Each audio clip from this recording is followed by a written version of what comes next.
Pasensya na ko sa abala. Yun guys, itong si Kuya. Napanood ko to sa video ni Junlin TV at saka ni Rolly Official TV.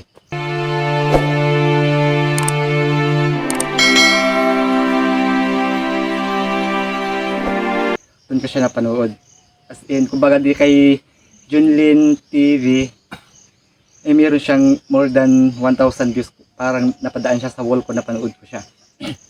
So na interesado ako sa kanya guys kasi nagandahan ako dun sa pagigitara niya. Then napansin ko lang guys dun sa gitara niya, as in talagang gitara siya, hindi siya yung may tawag kasi may banjo, may gano'n.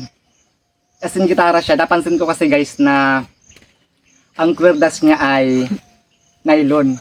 So parang namas na wala ako sa kanya. Ito, naging interesado ako kaya nagdesisyon ako na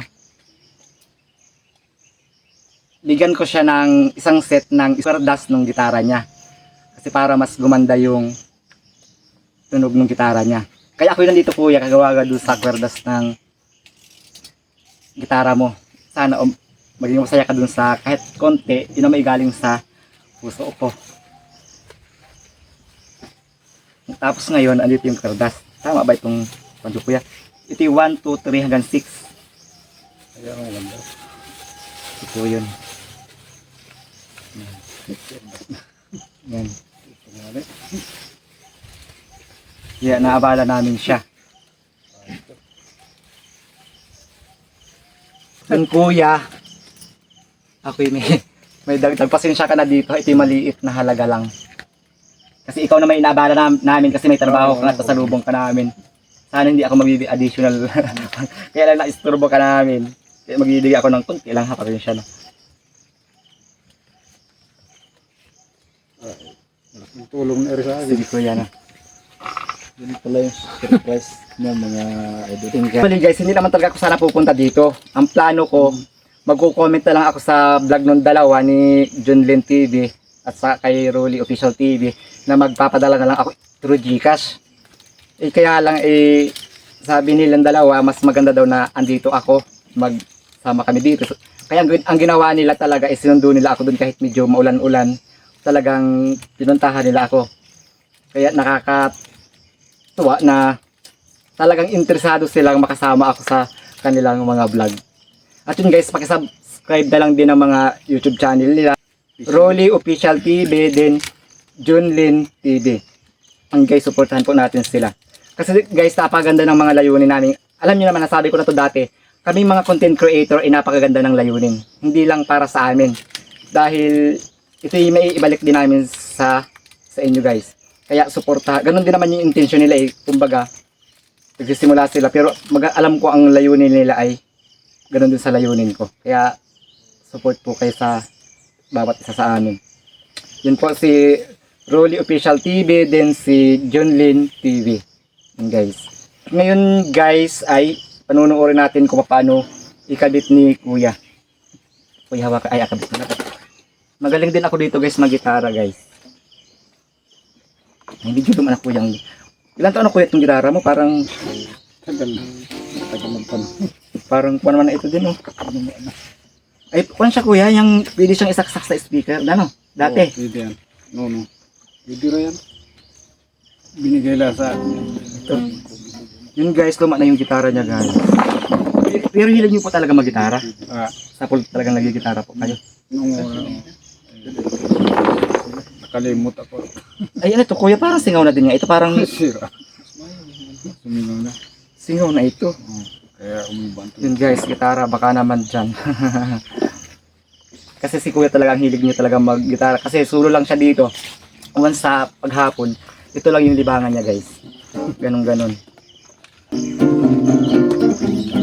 Singaw siya guys.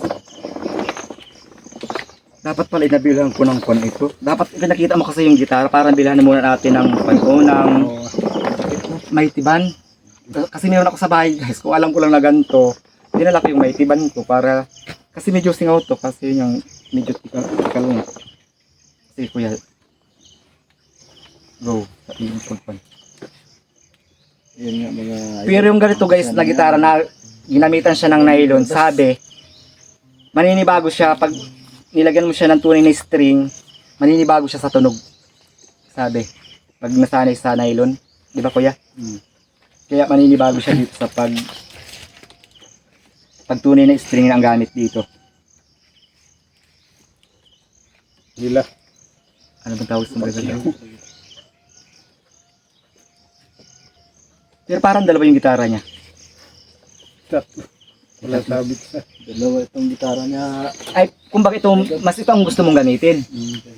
Bakit? Ano pang pagkakaiba nila? May sira na siya. Ay, may sira din naman po yun doon. Yun guys, ang gitara niya guys, tingnan mo, mga guitar lover talaga si kuya. O mo, napakaingat niya, mayroon na siyang epoxy. Kasi guys, sabi ko, bakit mas gusto niyang gamitin yon? Kasi ipareho lang din namang may mga sira, may tapal-tapal na din. Kasi pakiramdam mo kasi guys, medyo singaw na talaga yung gitara niya kasi nga may butas dito. Red ng ano, mga tornilyo. Ah, ito, illustrated. Ito, idol Berne. Marunong ka Yun nito. guys, ito ang tawag na kulili guys. Itong kulili na to guys, yung tatay ko magaling din dito. Na ganun siya.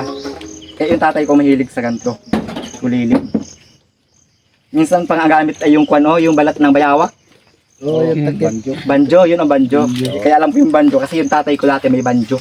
Ganito, kalaki.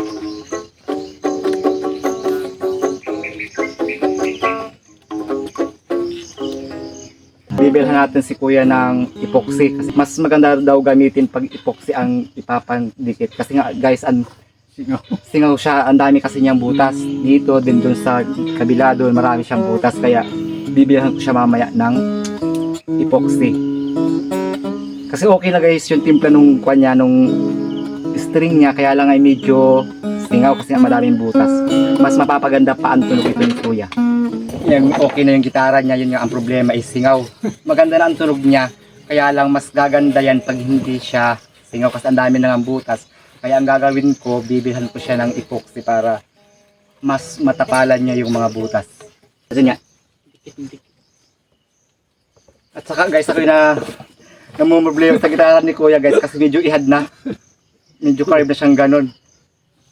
Kasi nga diba guys, so ang daming butas. Gitara pa yata. Kupong-kupong. Okay, so ang dami niyang butas. Halos lahat ay butas guys. Kaya dapat malagyan talaga to ng epoxy. So ang plan ko kasi dapat guys ay may tiban lang. Kaya lang ay medyo ayon sa kanya mas maganda daw ay epoxy ang ilalagay. Kaya epoxy ang ating bibilihin. Ayun kuya, panyang pasensya na kasi niyang naabala ka namin. Kasi yun nga, nagka-interest akong puntahan ka dito para pagtugtugin. At yun nga, gusto kong mapalta ng kwerdas yung gitara mo. Kaya pasensya at naabala ka namin.